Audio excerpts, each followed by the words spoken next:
All right, so I've been getting a couple of questions about what my AEG build is, and a few good questions about how to assemble a V2 gearbox and put it all together. So I figured I'd use this as an opportunity to just kind of do a dissection of what my build is looking like and just kind of talk through some of these things and use it as an opportunity for anyone who's interested in getting into tech work or airsoft to ask some questions about V2 gearboxes. So I'll start out by saying this is a solid build.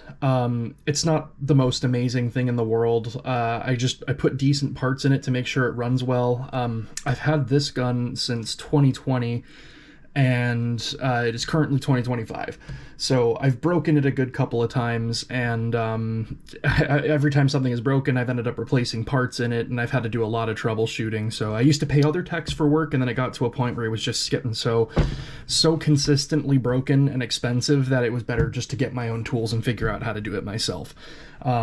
So if you are an enthusiast, I would recommend getting comfortable, opening your gun and figuring out what's wrong with it. AEGs can be a little bit finicky and have a lot of things to keep track of.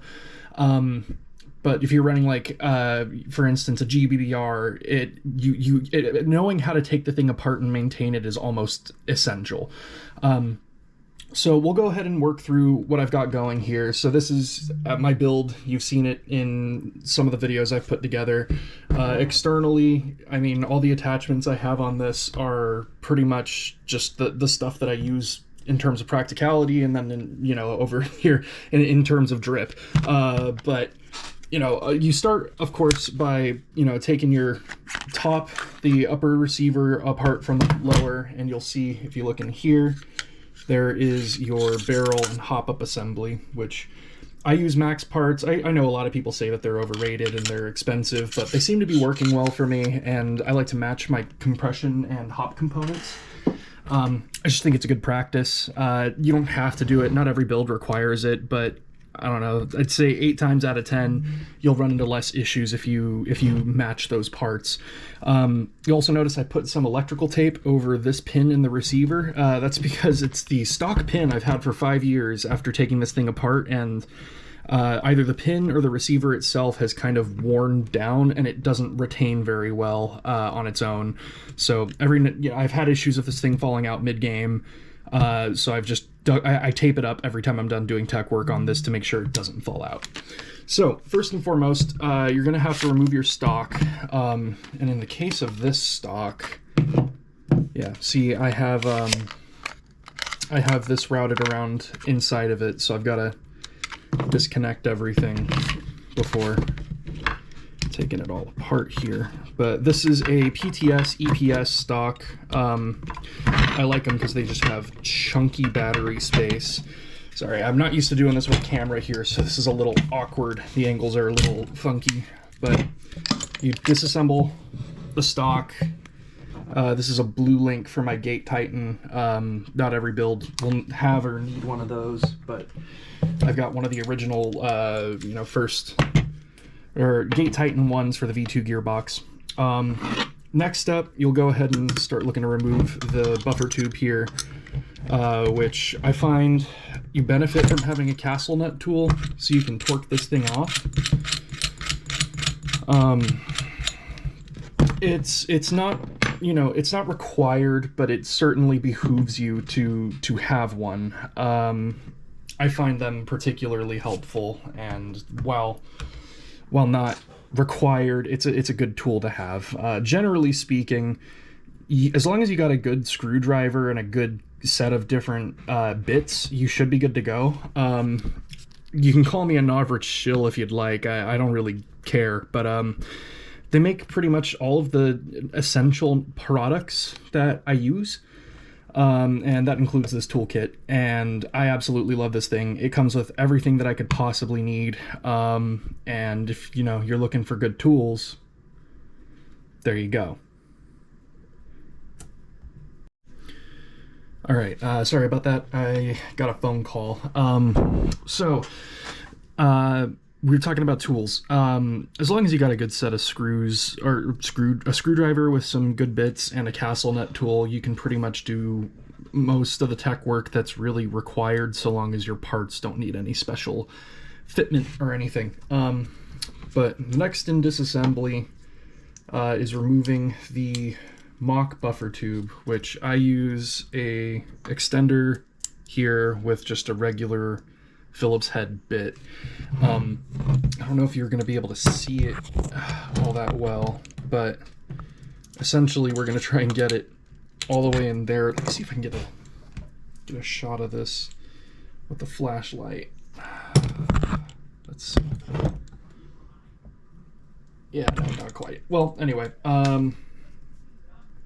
essentially what you're going to do is just fit a screwdriver down that hole, and I usually do it with the lamp here so I can see where I'm going. So I'm going to move this over here. But there's a nice long screw that feeds in to the gearbox, and it also retains your spring and piston and guide rod inside. So sorry I'm doing this off camera. I'm using kind of an unorthodox recording setup here in the first place. So anyway, the buffer tube comes off in this kind of assembly here, and then you should have essentially what's going on here. So this bit is usually dropped all the way down, and there's a screw there that screws it into that portion. Let me get the light back up here so you can see what I'm talking about.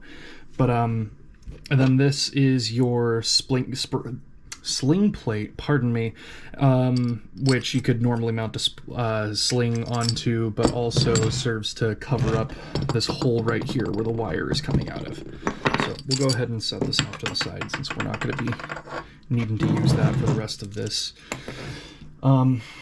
Next up, I like to take apart the grip assembly here. For this one, for the VFC Avalon, it requires a what is it, 2 millimeter hex head.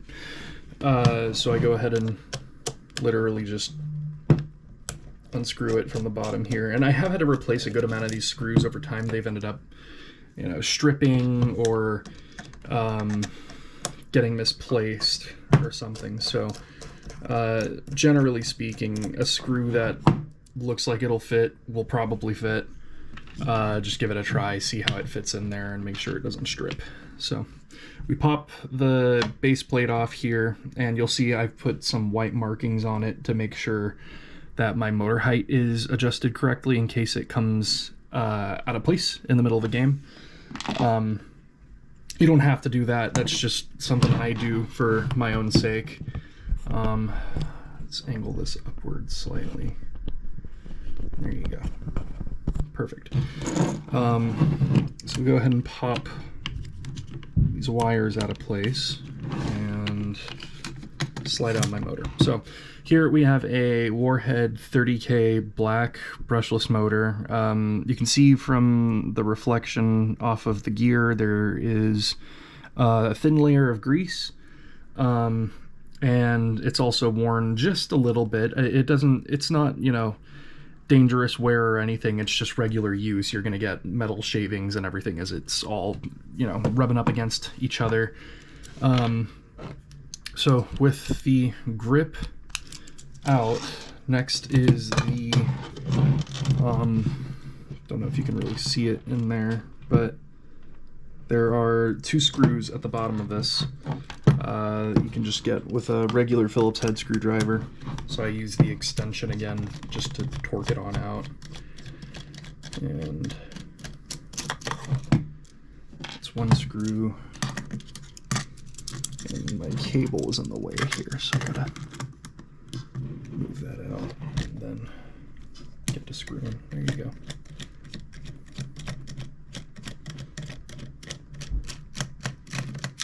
Okay, so it's undone, but oh, yep, there it is. It fell right on out.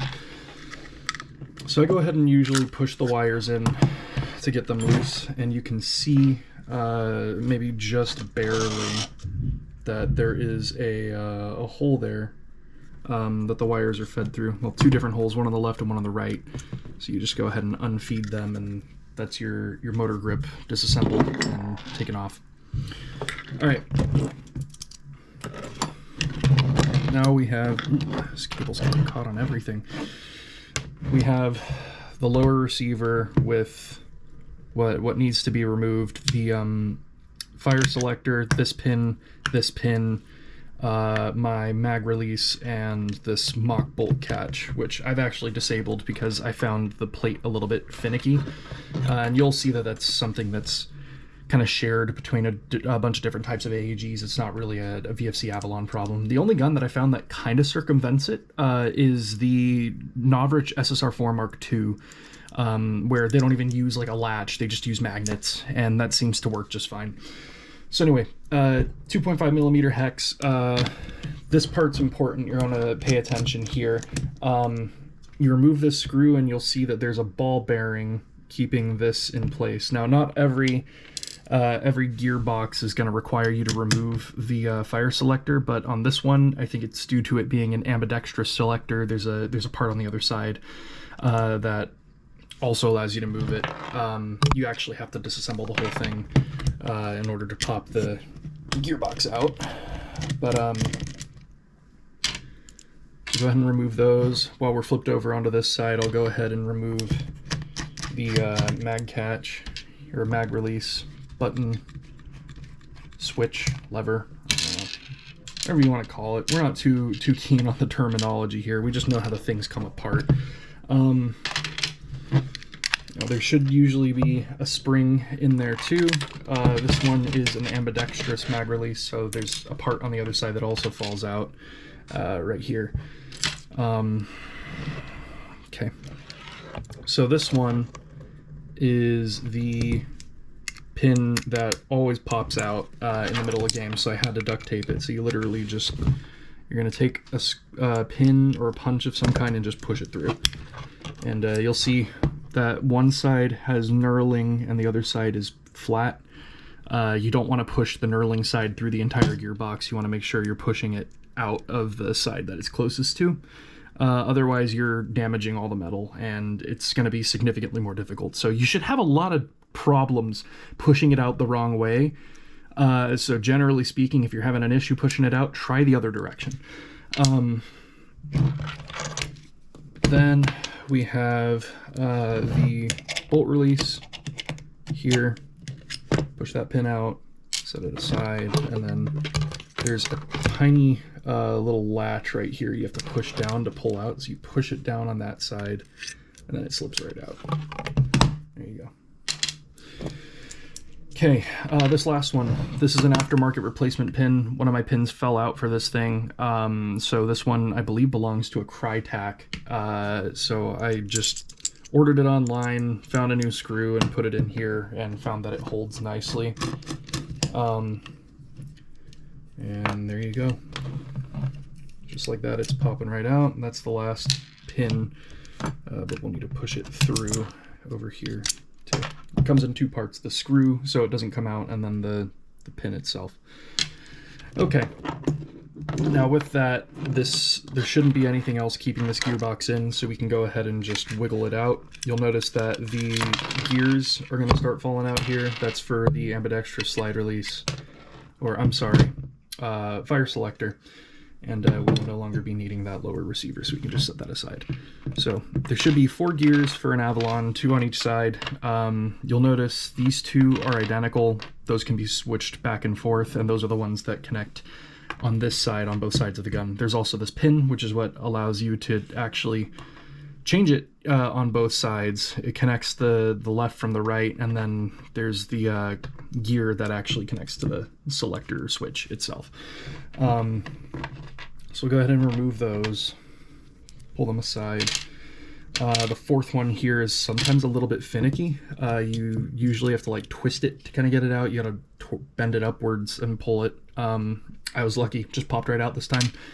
And then this selector plate, which I had issues removing before. I think I've just worn it down over time, and it'll pop out if you just push it to the side. So You just pop that on out. Okay. Oh, yep, and this popped out here as well. So this spring is what retains that lever for the fake bolt catch. Stay over there, you bastard. What are you doing?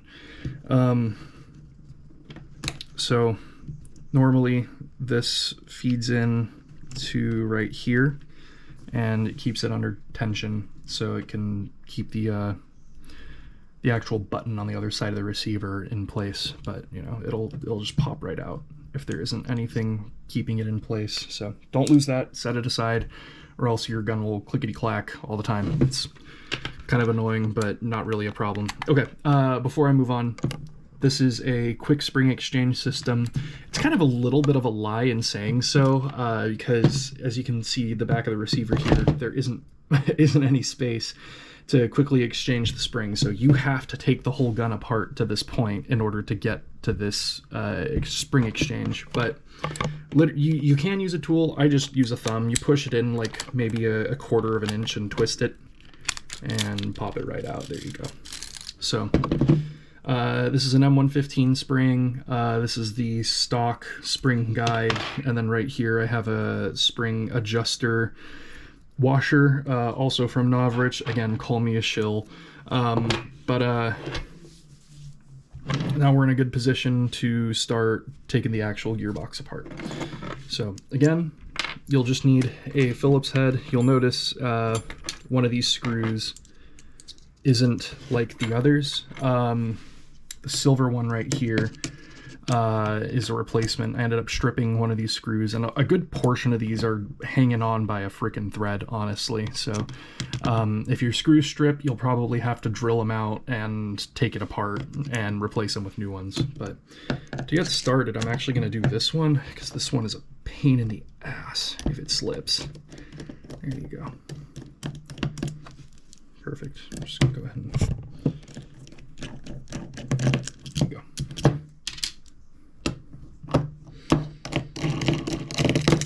Now, you will note some of these are longer than others, particularly these 4 on top are short, and the 4 on the bottom are usually a little bit longer, because you can see, just looking at the gearbox, there's a lot less material here than there is in the entire width of the thing. So it doesn't really matter what order you take it all apart, so long as it comes apart.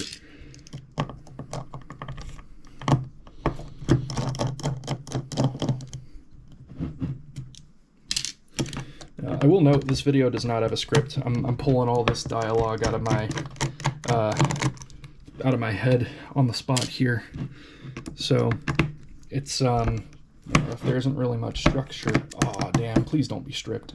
Please don't be. There you go. Cool. Yeah, I'm coming up with all this on the fly. So if I'm glancing over anything kind of important, you know, feel free to scream at me about it in the comments or whatever.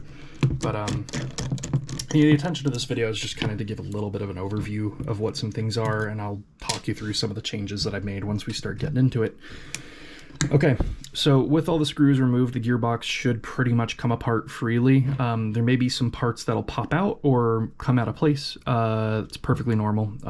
Not anything to be worried about, but go ahead and push my finger here on the cylinder and then just start twisting it open and upwards. And the first thing you want to do is flip it upside down and make sure none of the shims of your gears came out of position. So you can see right here, this one popped off. So I'm going to go ahead and remove it and put it back on the sector gear here. 2 shims, actually. We will talk a little bit about shimming. I'm not going to go too in depth about that. There's plenty of other higher quality guides out there you could follow along if you want to learn about shimming, but I'll touch on it briefly and show you kind of what I think shimming should look like, and from a physics and a tech perspective, what decent shimming should be.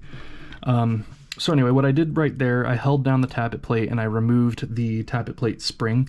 So now there's nothing spring loaded here in this assembly, and you should be able to freely, I say with quotation marks, remove the compression assembly right there. So I'll start talking about each of the parts as they come out in chunks once I have everything taken apart. Next up, I'm going to go ahead and remove my, well, let me make some space here. It's getting a little bit tight. I'm going to go ahead and remove the top board of my Gate Titan. So now Gate Titans are pretty robust. Oh, fuck, there you go. They're pretty robust. I would, try and be careful with them, but like, it's meant to go into an airsoft gun, so it's not like you really need like a static strap like you're building a PC or something. You should be pretty much fine. So go ahead and remove the trigger and the trigger spring. Then next up we have the gears themselves. So this is your, oh my god, it's your bevel gear, right? Yes, bevel gear. So bevel gear first, usually the anti-reversal latch. Yes, it has to be held down or else it'll pop up or snap out of place. I just, once you remove the bevel, you should be good to remove the anti-reversal latch. Next up is your sector gear, which also pops up. Now keep in mind, every time I'm removing a gear, I'm making sure that there's no shims loose. For the sake of this gearbox, I don't think I put any shims on the bottom of these gears. Didn't need to once I replaced the bearings with bushings. The bushings are a little bit thicker and don't require as many shims to keep it in place. And then our spur gear. So we'll go ahead and set these over here. Just kind of keep them all in one spot. Move that out of the way. Okay, so this is the bottom half of the gearbox, as it is colloquially known. There isn't objectively a top or bottom or a right or wrong. It's just, whatever's easy to refer to it as. You can kind of tell what you're looking at by looking at it. And that's kind of a big sentiment with airsoft, is things are kind of roundabout and janky.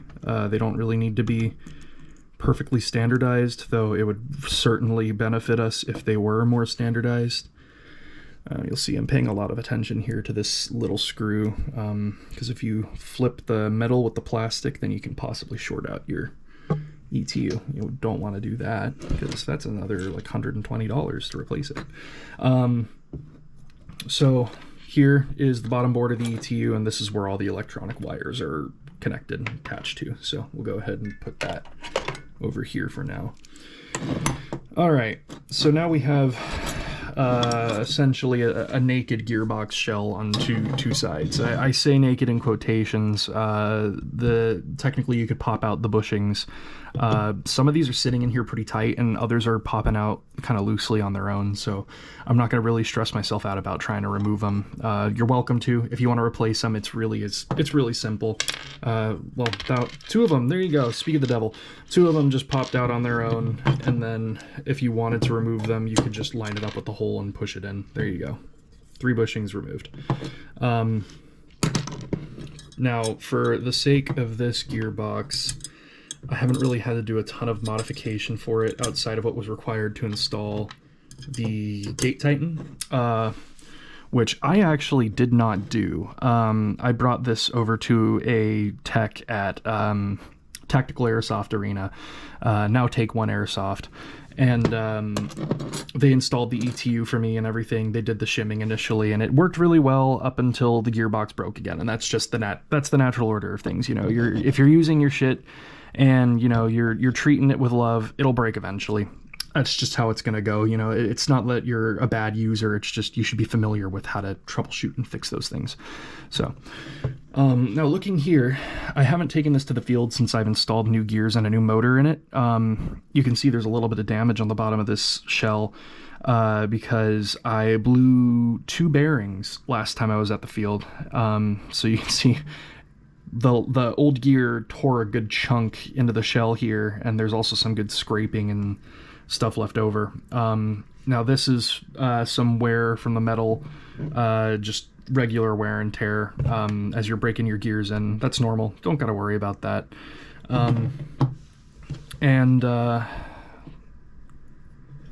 Let's see, did anything else really get changed here? Yeah, I know that there were some parts that had to be removed from this shell in order to accommodate for a Gate Titan. It actually might have been this half. I don't recall. Again, I didn't do the work, but a big modification I did have to make is this right here. So there's a track that your tappet plate slides across. The stock VFC gearbox has all of this connected as one piece, and I had to go ahead and take a Dremel and grind that down, because when you use your sector gear right here, it comes really close, and if you spin it, well, back before I did the modification, when you spun it, it would, click, click, click, smack, smack, smack, and grind and wear down on the sector delay, or this, oh my gosh, I guess the tappet nub. Well, I put a sector delay chip on it, so whatever that little nubbin is on your sector gear, every gun should have one, at least one. If you're using a sector gear or a single sector gear. If you're doing a DSG build, you're gonna have two. But so as far as this shell goes, or the gears and everything are concerned, not much has really needed to be changed. I've put very small shims. I think each of these is like maybe 0.1 as needed, to account for the way that the motor sits in the gearbox here. So I'm not going to do the full assembly. That's something you can look up at another time. But essentially, when you put the pistol grip back on, you use the half shell method to get it aligned just right. And essentially what you're going for is you want it aligned just like that, so that there's a tiny amount of give, and you have the bottom part of that pinion gear aligned with the bottom portion of the bevel gear. So once you have that figured out, it's a matter of just shimming the gears up so that there's no negative contact. It's not touching the gearbox shell in a weird way, and everything is moving smoothly. So I'll go ahead and put all these gears back and close this up. I'm not going to screw it shut, but I'll go ahead and give it a listen. So you'll notice it doesn't spin a ton, doesn't spin for very long, because these are bushings and not bearings. So there's a little bit more friction, a little bit more contact, a little bit slower, but it's more robust, less likely to break on you. But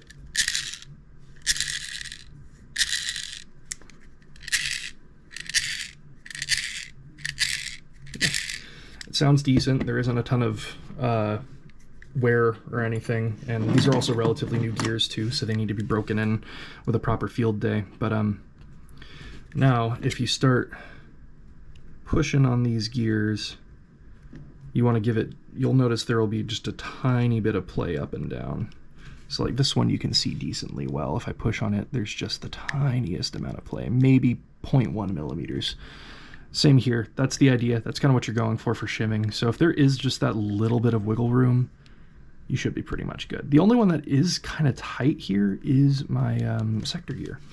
That's mostly because I can't really do a whole lot to loosen that up. I mean, I might actually, let's see how it does. We'll remove the single shim that I had on it, or the two shims that I had on it, and see how it holds up, because its position in the gearbox seems to be mostly fine. Let's see, with that removed, how much play does it have? Quite a lot. Too much play. So we'll go ahead and take, let's see, we had them on top, so this one is a little thicker than this one if I'm remembering correctly. Yeah, so we'll go ahead and put the 0.2, I'm assuming it's a 0.2. And that's the thing, shimming doesn't need to be exactly precise. You don't need to keep track of the exact numbers. You really have to go by feel. That's a lot better. So now it's got the tiniest amount of play, and then, yep. It sounds very good.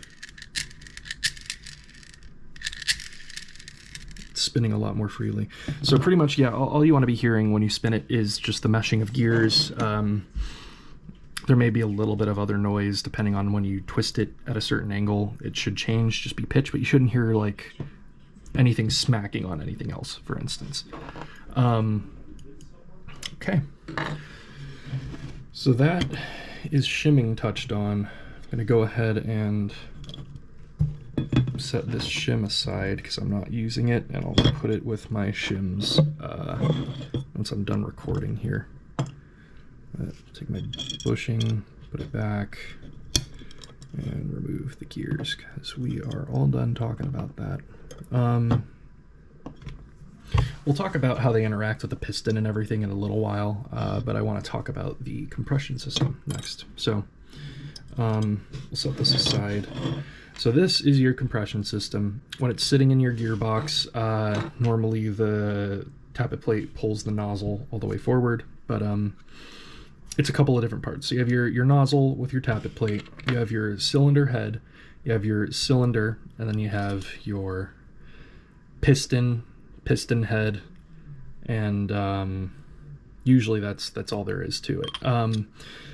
These are max compression parts, so I have the max cylinder head, nozzle, and piston head just because, you know, I think that they work really well together, and you don't have to worry about fitment when the parts are made by the same manufacturer, generally speaking.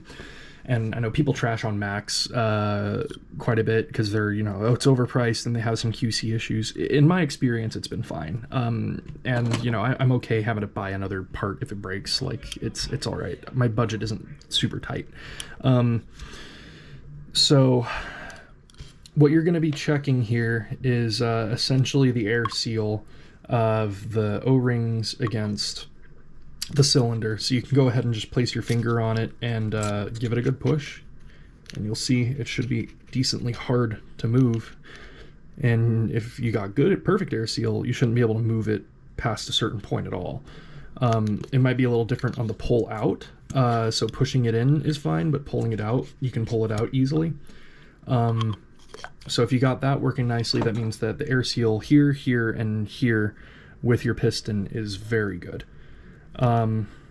It's the first thing to check. The second thing to check is the air seal between the cylinder head and the nozzle. So you'll go ahead and put the nozzle on like so, and just give it a good push. What's it like? You know, is it given just a little bit? It's normal if it does. It doesn't need to be the most perfect air seal in the world, but it's pretty darn close to perfect. It's pretty good. So in that position, you check it, and then in this position, it should be pretty substantially better. Yeah, there you go. So that's compression. Now the way that this sits in your gearbox is as follows. Essentially, what you're doing here is the gun will go ahead and cycle, and at some point it'll pull the you know, this is better demonstrated if I put the sector gear in. So I'm going to go ahead and put the sector gear in here first, and then put this in here. There you go. Make sure that's on the track. Make sure all of this is in position. Yes, we are Gucci. Okay. So in a normal cycle of the gearbox, right,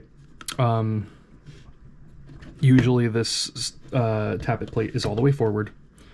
So the sector gear will turn and turn and turn and turn, and you'll see the nub here contacts the tappet plate and starts to pull it back. So as it pulls this back, this is when your BB is being fed up into the hop-up chamber, because this is no longer blocking it. So it keeps it back, keeps it back, keeps it back, and the piston starts to move. So as the piston is moving, oh, I should note, since it's under pressure, as the piston is moving, as soon as that nub is out of the way, tappet plate slowly starts to come forward, like that. There you go. And so the tappet plate should be, or the nozzle should be all the way in the full forward position before the piston is released, but the piston goes all the way back, gears lose it here, and it slams forward, compressing air, pushing everything through the nozzle into the hop-up chamber, behind the BB, and down the barrel. It's not terribly complicated, but it's easy to get up into the weeds of the actual physics behind it all. I specifically designed this build to be good at hopping 3.2s at about 0.16 joule, or 1.6 joules, excuse me. So it's shooting decently flat, decently straight, and hopping decently heavy BBs. So I need some decent compression here and a good high ratio of the cylinder to the barrel volume, which is a whole other can of worms. Not going to touch on that here. So actually I'm going to keep this here, but I'm going to remove this because I want to show you angle of engagement. So angle of engagement is essentially where, get this closer, where the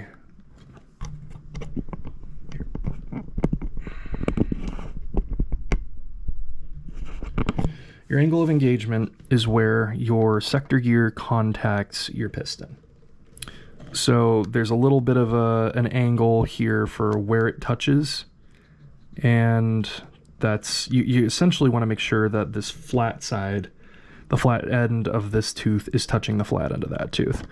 Now, AOE isn't the most important thing in the world.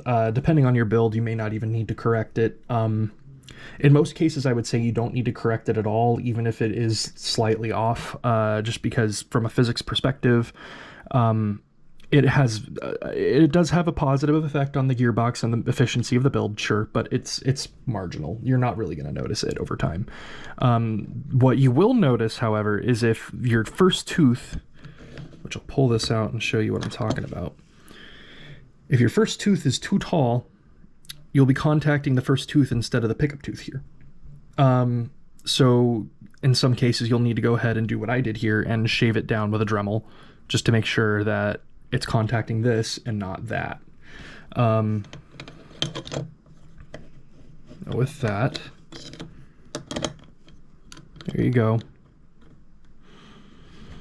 So my angle of engagement is already fine, and even if it isn't perfect, I'm okay with where it is right now. So you pick it up, and it starts moving smooth all the way through, and then right about here is where it would be out of the way, goes ahead, slams forward, launches your BB. There you go. So gearboxes are not terribly complicated. I mean, most of it really comes down to your part selection. Compatibility is probably the biggest hurdle that you're going to be running into, which is why I suggest trying to match parts. So, for instance, I match my cylinder to my cylinder head to my nozzle to my hop-up unit. Tappet plates, you can pretty much use any tappet plate for the most part. That's a most case scenario. It's not all cases. Sometimes you need specific tappet plates, and you may need even to shave them down to make it fit your gearbox, but I haven't had any issues with VFCs. So the same way you want to match the parts or the manufacturer of your compression, it's a good practice. Camera overheated, so I'll probably make this last portion quick here. It's a good idea to try and match up the gears in the same way it's a good idea to match up the compression components. So I'm using SHS gears all across the board and an SHS piston. I know that the steel will be made of a similar material. I know that they'll be made to spec to match kind of with each other better than if you're mixing and matching gears. The exception to that is my motor. I'm using just the stock gear that comes with the Warhead motor. It works perfectly fine. I haven't really had any issues with it. And as long as you're shimming and your motor height is set correctly, you shouldn't run into any problems either. So let's go into reassembling the gearbox, which is a simple process. You'll just go ahead and take your ETU and route the wires along the bottom like so. Then you'll take your screwdriver, grab your screw, and make sure the ETU is mounted back into the gearbox properly. Which, I don't know why my hands are so shaky right now. There you go. Okay. Next up, spur gear. Anti-reversal latch. We'll do, come on, there you go. Compression system should probably go in next as well. Go ahead and take that, put this all back together, fit it in, make sure everything is on the right track, make sure it can move. Spring. This one's kind of a pain to get in just the right place. It's a pretty heavy spring. But I love it. Retro Arms has good tappet plates. They make good tappet plate springs, so I've had nothing but good things to say about this one.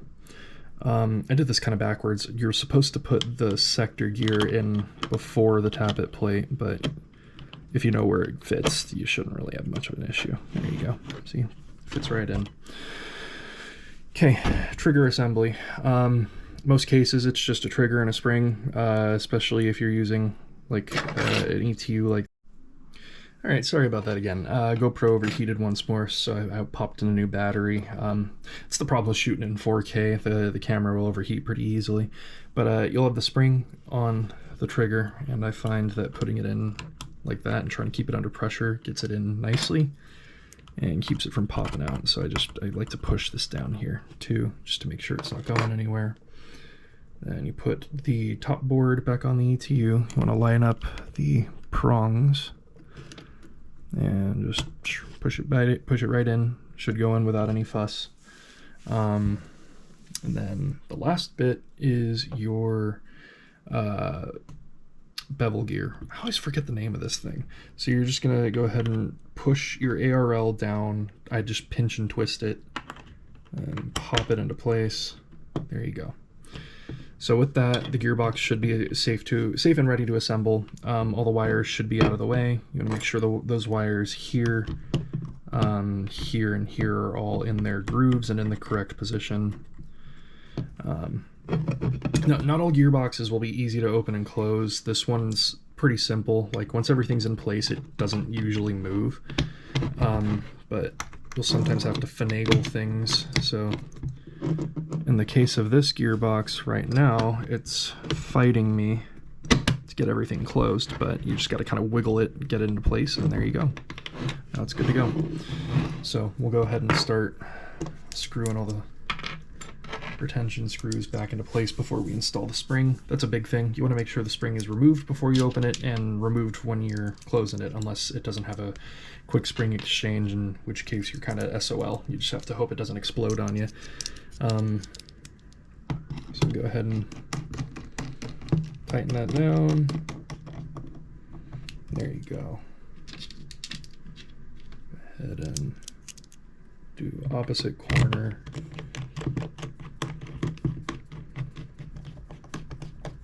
Make sure everything's nice and tight. Don't want to over tighten it. There are literally 8 screws holding it in place, so you don't really need to worry about, you know, oh, it's gonna come loose on me, dude. Yeah, there's 8 chances for it to pop loose. Like, the odds of 1 coming out of place is already low. The odds of all 8, dude, you're fine. Don't you worry. So just tighten it as much as necessary. You don't need to bust out the torque wrench or anything.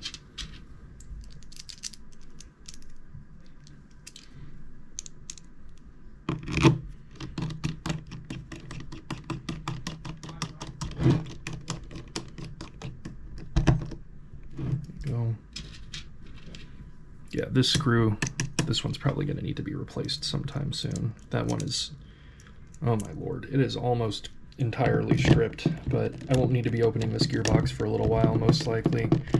I've replaced a good portion of the important parts recently with new ones, so if the new parts break, well, I don't know what to say. But they shouldn't, that's the point. So there you go. And here you are. Okay, so gearbox is assembled and closed. We'll go ahead and put the selector plate back on, like so. Just make sure everything is fit underneath, and there you go. Okay, next is the spring. Just go ahead and take it, put it in the back here, put it in, and twist it to the right. There you go. It's in place. You'll notice you can push on it and wiggle the spring guide back and forth. That's because there's no screw holding it into position. So I'm sure it's probably fine, but you'll see a lot of people assemble the motor and the gearbox and everything in this state without putting the buffer tube back on. And they'll go ahead and give it some test fires. I haven't heard of anybody having an issue with that, but it's a little bit of a suspicion I have where, you know, if this is under pressure but there's nothing holding it in place, that it'll come loose and damage your piston. So I don't like to do it. I think just, I don't know if it's ever happened, but I think it's a possibility. I don't like to play I don't like to play like that. All right, so next up, actually, we're gonna go ahead and bring in these guys. So I just go ahead and set them aside when I'm not using them. But this should go ahead and slip in right there. There you go. We'll take the pin and fit it into here. Pop it in. There you go. Come on. Come on. There we are. Okay. Flip it over. Keep it in place with your thumb on the other side so it doesn't come loose. You have to get some kind of dexterous, awkward grips on these things, I'll say. There isn't a tool for everything. So, then with that, you want to make note of, ooh, there we go. So I like to push it into that position. And with that, you like to make note of the line that is, because this is going to be the corresponding direction you need the ambidextrous safety to go, or yeah, safety selector to go. So this one, the one side is angled outward like that, and then this side is angled the opposite direction. You want to make note of the bottom of the actual selector switch and which side that little tail is hanging out from. So in this case, I'm going to want the long end poking out like that on the other side. So we'll go ahead and flip it on over, get it situated right about there. Perfect. We're close to it. Yep, the gear came loose. Come on. Get into place, get into place. Let's go. Okay. So now I gotta fix that and get it into about that position. Right? Yeah, no. A little too high. Like that. There you go. Perfect. Okay, and last is this spring, which you have to do like that. Come on. Almost got it. It's a little tricky doing this with a camera in my face, I promise you. It'll be easier for you to do it than it is for me to do it right now. But I love this GoPro, don't get me wrong. It's just recording and doing the things is so much more difficult than just doing the damn thing. Come on. Please? There you go. Voila. There. And, cool. So I'm going to go ahead and pinch this with my left hand and keep it in this position like that. And I'm going to angle this up slightly so you can see what I'm doing. So I'm going to take this, put it on its side, and feed this wire, if it stops sliding out of the way, through there. Feed these wires through the bottom, and just make sure they're fed all the way through. Keep it on its side, and then pop it in. There you go. So now nothing should be loose, nothing should be popping out on you. And now you're in a position to start reinstalling all the pins to keep the gearbox in place. So I'm going to take the big one and just push it in. Not going to screw it yet. You can deal with that later. Take the small one, knurling on this side, and keep the knurling on that side. Don't push it all the way through. Okay, then we have the selector. So I'm going to go ahead and take note of... Oh, I just sent the ball bearing across the table. Which I was right about to say, be really careful of that ball bearing. It's easy to lose. This one goes here. Come on, right there. Perfect. Take this, and you can just go ahead and place it right on top. And we're going to need the 2.5, I believe, and just torque it on down. There you go.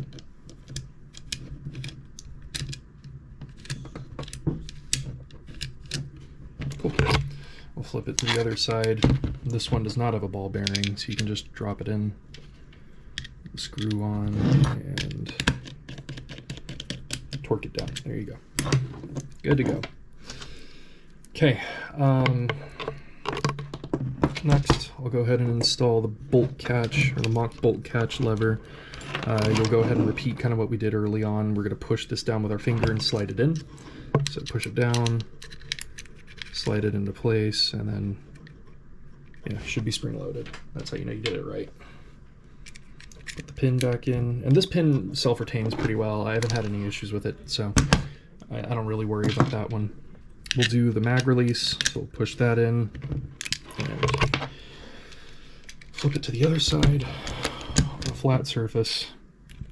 Drop in the spring, and grab the button here. So you can just go ahead and start twisting. If you're lucky, the flat side will stay in the right orientation. Otherwise, you'll have to adjust it on the fly. What I like to do is for the ambidextrous one, I like to push it in all the way on this side and then start twisting on this side to make sure I don't over tighten or under tighten.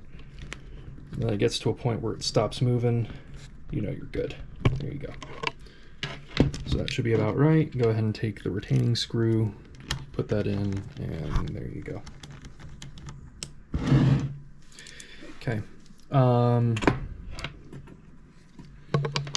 Next, we're going to go ahead and put the motor grip back on. So we're going to go ahead and feed it through the corresponding holes. So black goes in the front and red goes in the back, which I should have done the other way around because now there's a black wire in the way.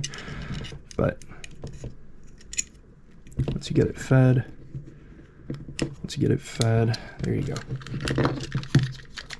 Once it's fed, it's good to go. So you just pop that on in, and there you go. Everything's kind of tightened down now, so this screw isn't doing all the work holding it in, so it just popped on out. That's normal. Doesn't mean there's anything wrong with it. Now this is the part where you have to put the screws back into the base plate here on that bottom bit, which I can't really get on camera, so just trust me when I say it's not that hard. You just need a good light source. Okay, so we'll take this screw, put it on my screwdriver, move my lamp on over here as well, because there it is, that's the light source. And just tighten it down as much as you need to. It doesn't need to be super tight, it just needs to keep the pistol grip attached to the gearbox and in place so that your motor height doesn't get screwed up and you don't eat your gears due to bad motor height. Because all the work you did adjusting your motor height doesn't mean anything if the motor height's popping out of where it's supposed to be. So,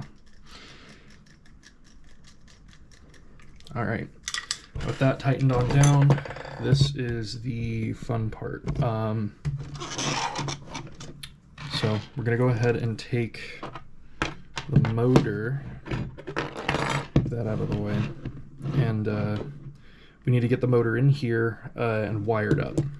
So I take the red wire and I loop it around the back. I take the black wire and I push it down and loop it around the bottom of the pistol grip before pushing it out the other side, right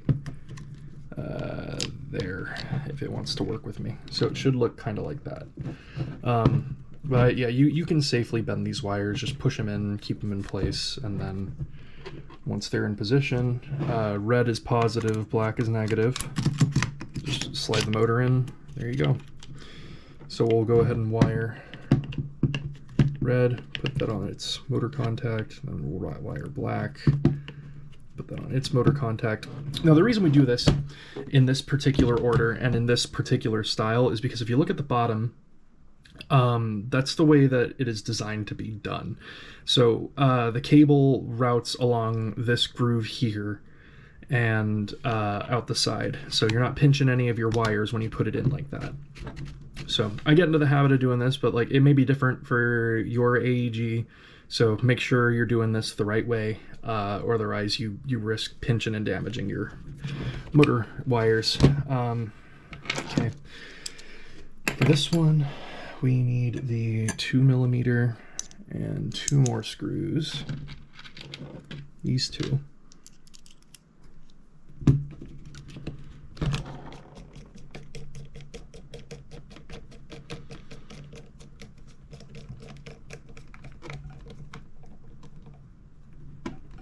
There you go.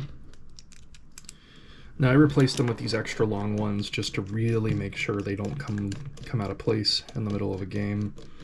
You know, more friction means less likelihood of slipping out because you're throwing your gun around and making all kinds of weird movements and stuff.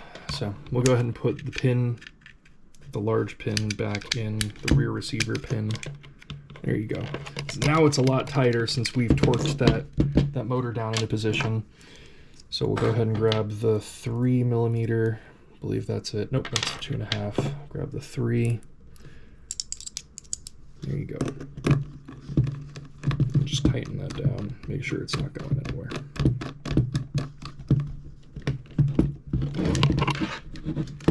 Cool. All right, now this is the part where I go ahead and I grab my electrical tape and a knife, which I have over here. There you go.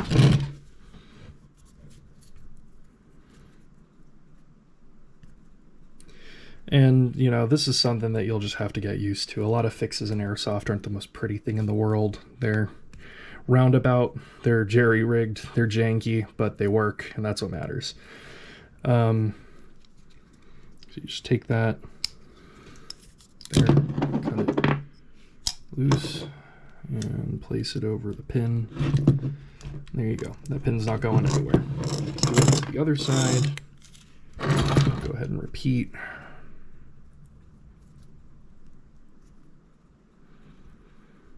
Get it loose.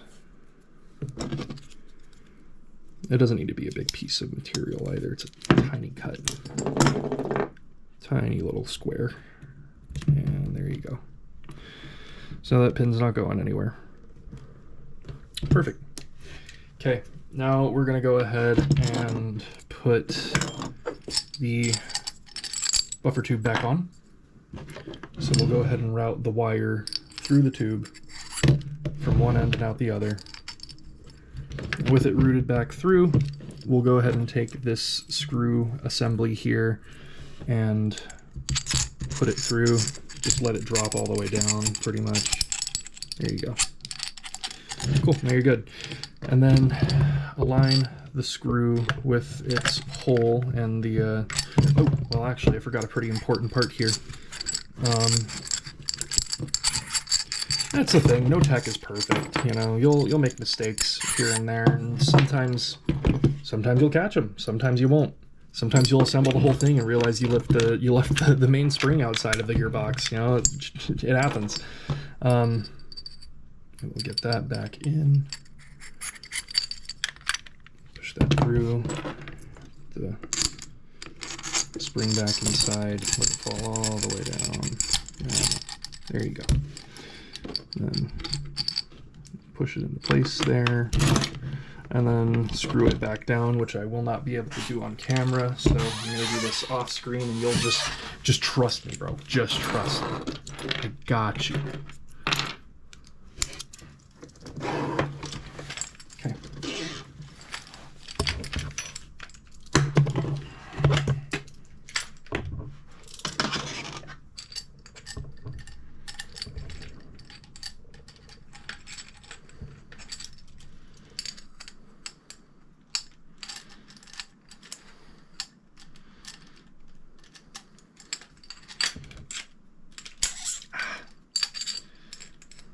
Come on.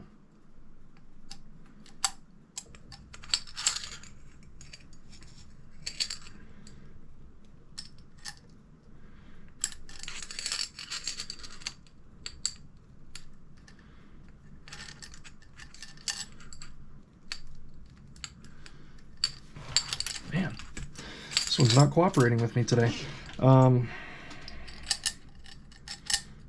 Yeah, this is why it'll be beneficial to you to use a long screwdriver, because even with a long screwdriver, this particular part is such a pain to deal with.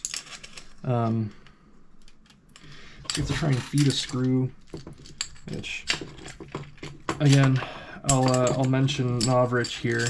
Their SSR4 Mark II circumvents this by having a design where it's a funnel that funnels it directly to the position that the Allen key needs to be in. So you're not really fighting it all that much. And you can just kind of shove it in and not think about it. The quick spring exchange can actually just take a minute rather than having to fight it like I've been. Okay. So with the buffer tube installed, we'll go ahead and take the castle nut. We'll just tighten it down with our fingers and then grab the castle nut and give it a little bit of a torque for good measure. And there you go. Gearbox is assembled. Ooh.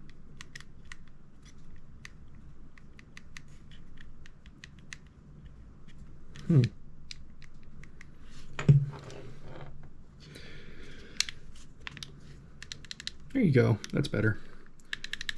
That was weird. Oh, I've never seen that happen before. Well, that's a thing to account for, I guess. Your gearbox can actually shift left and right inside of the receiver here. So I just noticed that, and I was like, oh, why is my trigger kind of mushy? Why is it getting stuck there? Oh, it's because it's getting pulled to one side. So, neat. Yeah, that's kind of cool. Good to know, good to be aware of. So you push it, pull it, should be good to go. All right, so let's go ahead and get a battery in this, and I'll show you what it sounds like.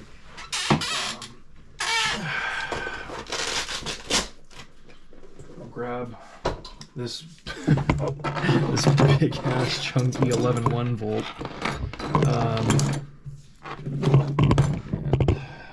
And wire her on up. Now, because I am using a motor head, I've disabled the warnings and the buzzers and stuff that you'd normally get when using a Gate Titan, just because warheads don't seem to like it. The video that described that has been taken off of YouTube for whatever reason, so you don't gotta, yeah, you won't find that information anywhere but here now, I guess. But you can go ahead and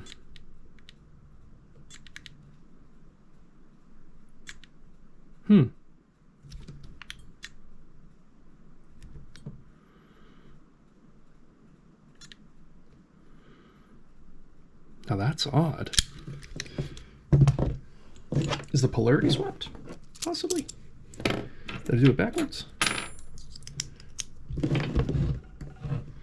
What's wrong here?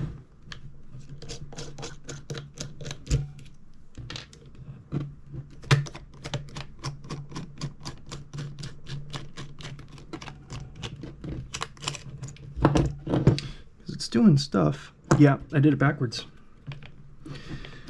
And that, ladies and gentlemen, is why you want to have an ETU and a brushless motor. It'll catch when you do stupid shit like that. So I could say relatively confidently, I'm pretty sure there is a countermeasure to account for that. If not just an anti-reversal latch, which is what your ARL is for. It keeps things like that from happening. So let's go ahead and put this back together. Remove that screw, push it back in, grab the screw. I'm fighting myself.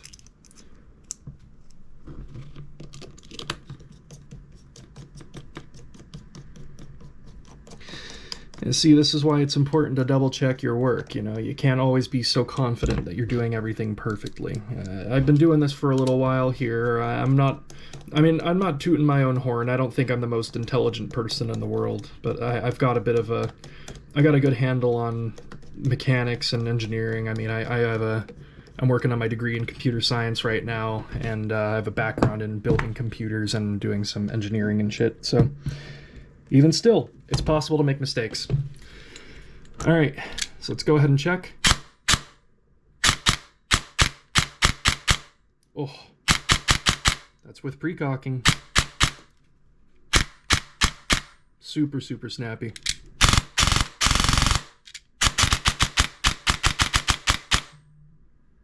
Beautiful. Beautiful, beautiful, beautiful. All right, I'm gonna go ahead and set this up for a power test and show y'all what that looks like. Okay, well, we got our replica, and I'm gonna go ahead and load up a mag. So I use PTS EPM ones. They don't work for everybody, but they work for me just fine. I'm not even gonna load the thing up all the way, but we're using 3 2s here. Just because that's what I play with. I think you should chrono with the weight you play with, and if you're fortunate enough to have your hop set from the last time you hit the field, then you should chrono with your hop set as well. So we'll go ahead and load her up and go ahead and make sure it shoots. Now keep in mind, you're shooting indoors like I am. Make sure you're wearing iPro, make sure you're shooting into something safe. This is literally just an Amazon box that I stuffed with an old pair of jeans that I tore some holes in, and I've just been throwing random packaging and paper and like used rags from doing tech work and shit into. So if it, there you go. So it's feeding. We'll go ahead and grab our chrono. So we got the Ace Tech 5000, set it for 0.32, and we'll go ahead and shoot through here at the box. See what we got. Oop, 1.5, 1.55, 1.53, 1.52, 1.53, then a burst of full auto. 25 rounds per second. Very good. Very, very nice.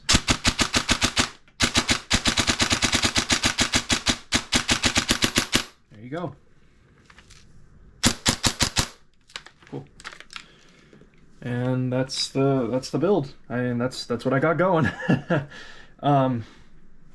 Super, super snappy, super high quality. I say high quality, I'm not using the most expensive parts in the world. It does the trick. It does exactly what I need it to do, and that's, what more do you need? You don't need to go overboard. There is no best gun. There's just the best gun for the use case, and for my intents and purposes, this gun kicks ass and does everything I need it to do. So that's it. If you got any questions, comments, concerns, let me know. Leave a comment, or send me a message on Instagram or something. Page is the same as my YouTube channel, so I'm active. Talk to me. I'll talk back. Take care, y'all.